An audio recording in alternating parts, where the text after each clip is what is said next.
किसानों के कल्याण की बात हुड्डा साहब करते हैं। हुड्डा साहब को मैं चैलेंज देने आया हूं सिरसा की भूमि पर।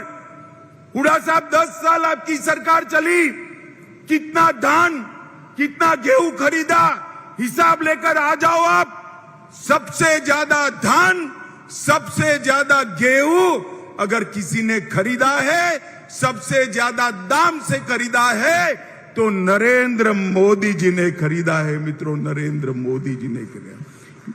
2023-24 में 260 लाख मैट्रिक टन गेहूं खरीदा और धान 385 लाख मैट्रिक टन करा। सिर्फ इस वर्ष में ही 47,000 करोड़ रुपए का गेहूं खरीदने का काम हुआ है और अब चेक भी आपके अकाउंट में सीधा ही जमा हो जाता है भैया, बीच में कोई बिचौलिया नहीं आता है। हुड्डा साहब, आपकी सरकार अनेक साल रही, कभी 6,000 रुपया किसान को सीधा नहीं भेजा। हमारे मनोहर लाल जी ने 52 योजना लाई। आप कई साल मुख्यमंत्री बने, 52 योजना नहीं लाए। किसानों को क्रॉप परिवर्तन के लिए भी आपने कभी कोई काम नहीं किया। मित्रों, ये हुड्डा सरकार जो थी, ये 3D सरकार थी। 3D का मतलब है 1D दरबारी, अपने दरबारियों की सरकार थी। दूसरा D दामाद की सरकार थी। कौन सा दामाद, समझ रहे हो ना? अरे समझ रहे हो या नहीं समझ रहे हो? दिल्ली के दामाद की बात कर रहा हूं, समझ रहे हो ना? एक दरबारी, एक ताबाद और तीसरे डीलरों की सरकार थी। मनोहर लाल जी ने तीनों डी को समाप्त कर दिया है। मित्रों, मनोहर लाल खट्टर एक प्रकार से पहले पूरे हरियाणा के मुख्यमंत्री थे। पहले मुख्यमंत्री जो होता था वो सिर्फ रोहतक का होता था, रोहतक के अलावे किसी की चिंता नहीं करता था। भारतीय जनता पार्टी की सरकार बनने के बाद मोदी जी की सारी योजनाओं को मनोहर लाल जी ने जमीन पर पहुंचाया और पूरे हरियाणा का विकास करने का काम हमने किया है और हर वर्ग का हमने विकास किया है। हरियाणा का धाकड़ जवान, धाकड़ किसान और धाकड़ खिलाड़ी, ये तीनों देश की शान है मित्रों। और हरियाणा देश का सबसे बड़ा बासमती चावल निर्यात करने वाला राज्य ये 9 साल में बना। देश का सबसे पहला केरोसिन मुक्त राज्य बना। देश का सबसे पहला पढ़ी लिखी पंचायतों वाले राज्य बना। देश का सबसे पहला ODS प्लस राज्य बना। और हरियाणा की विकास दर 2015 से 22 तक 6% से ज्यादा रही है। मित्रों, ये डबल इंजन की जो सरकार है, ऊपर मोदी जी और नीचे मनोहर जी, उन्होंने हरियाणा के विकास में कुछ नहीं छोड़ा।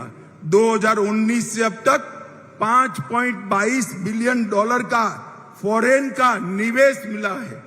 400 फॉर्चून कंपनियों के कार्यालय गुरुग्राम हरियाणा में है और देश में 2 गाड़ी बनती है।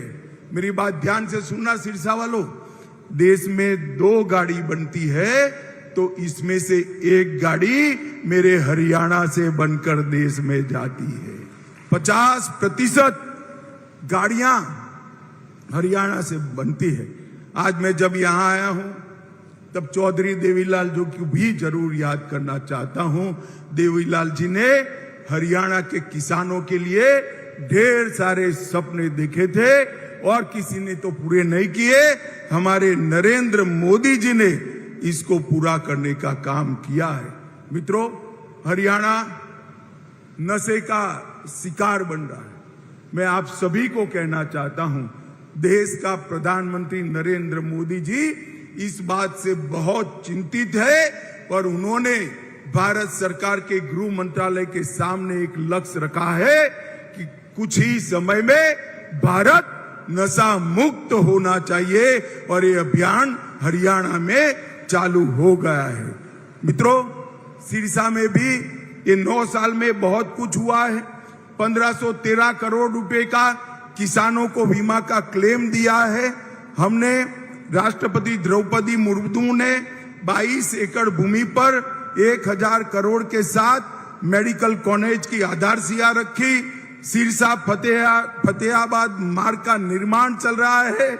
कई नए पुल बन रहे हैं। सिरसा के तेजाखेड़ा, आशाखेड़ा और चौटाला की जमीन पर मेगा फूड पार्क बन रहे हैं। सिरसा में एक नए जल उपचार संयंत्र का निर्माण हुआ है और सौर ऊर्जा केंद्र भी गुजरात में बन रहे, सिरसा में बन रहा है। मित्रों, एक कॉन्स्टिट्यूएंसी में इतना सारा विकास कभी पर नहीं हुआ।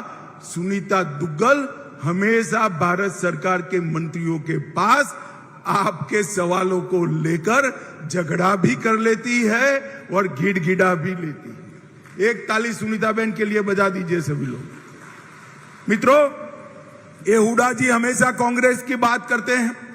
मैं हुडा जी को पूछने आया हूं, हुडा महाराज, हिसाब लेकर हरियाणा की जनता को दो कि आपके शासन में, कांग्रेस के शासन में, ऊपर नीचे दोनों आपकी सरकारें थी, आपने हरियाणा को क्या दिया। मैं आपको कहता हूं, कांग्रेस की सरकार थी तब 2004 से 14 तक हरियाणा को डिवेल्यूशन और ग्रांट इन एड के कुल मिलाकर 40,000 करोड़ रुपया दिया था। कितना दिया था भाई, जरा बोलो तो? 40,000 करोड़।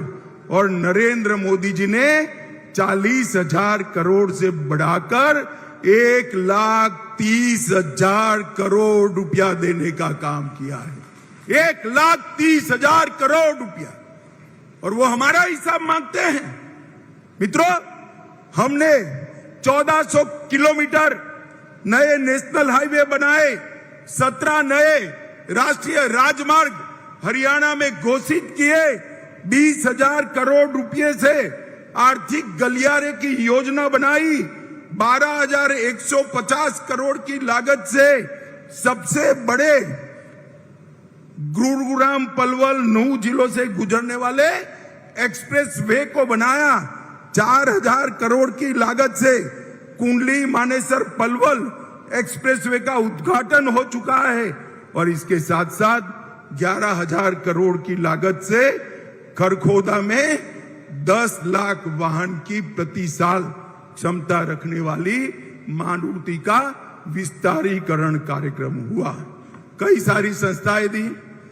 कैंसर, राष्ट्रीय कैंसर इंस्टीट्यूट 710 बेड, 100 एकड़ भूमि पर श्री कृष्ण आयुष विश्वविद्यालय, भारतीय सूचना प्रौद्योगिकी संस्थान सोनेपत, NID हरियाणा, ढेर सारी संस्थाएं दी।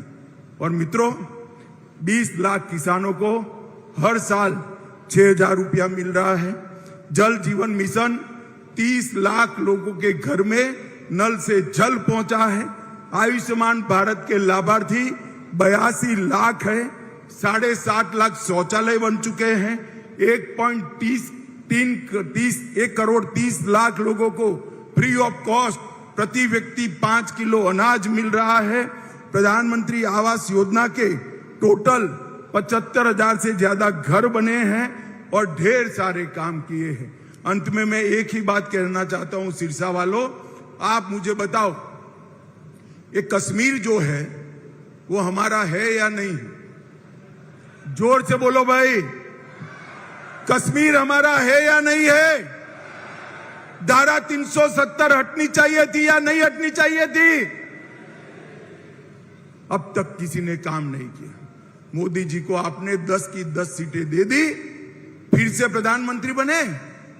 5 मई 2019 को एक ही झटके से धारा 370 को मोदी जी ने समाप्त कर हमेशा के लिए कश्मीर को हमारा कर दिया। और ये कांग्रेस वाले कहते थे मत करिए मत करिए। मैंने पूछा राहुल बाबा को क्यों न करे, तो कहे कश्मीर में खून की नदियां बह जाएगी। राहुल बाबा, खून की नदी छोड़ो, किसी की कंकर चलाने की भी हिम्मत नहीं हुई है ये नरेंद्र मोदी सरकार। माताओं, भाइयों, बहनों, हरियाणा के आशीर्वाद से आपने दो बार मोदी जी को प्रधानमंत्री बनाया है। 2024 में भारतीय जनता पार्टी के कार्यकर्ता आपके पास आएंगे, हाथ जोड़कर आपका आशीर्वाद मांगेंगे। मैं भी आज हरियाणा की जनता को अपील कर जाता हूं कि फिर से एक बार 10 की 10 सीटें मोदी जी की झोली में डालिए और देश को दुनिया में नंबर 1 बनाने के लिए 2024 में मोदी जी को प्रधानमंत्री बनाइए। मुझे बताओ, 24 में मोदी जी को प्रधानमंत्री बनाओगे क्या? अरे जोर से बोलो, बनाओगे? भाजपा सरकार बनाओगे? 300 से ज्यादा सीटों के साथ बनाओगे? तो मेरे साथ दोनों हाथ उठाइए, उठाइए दोनों हाथ, मुट्ठी भींचिए और प्रचंड आवाज से बोलिए, भारत माता की।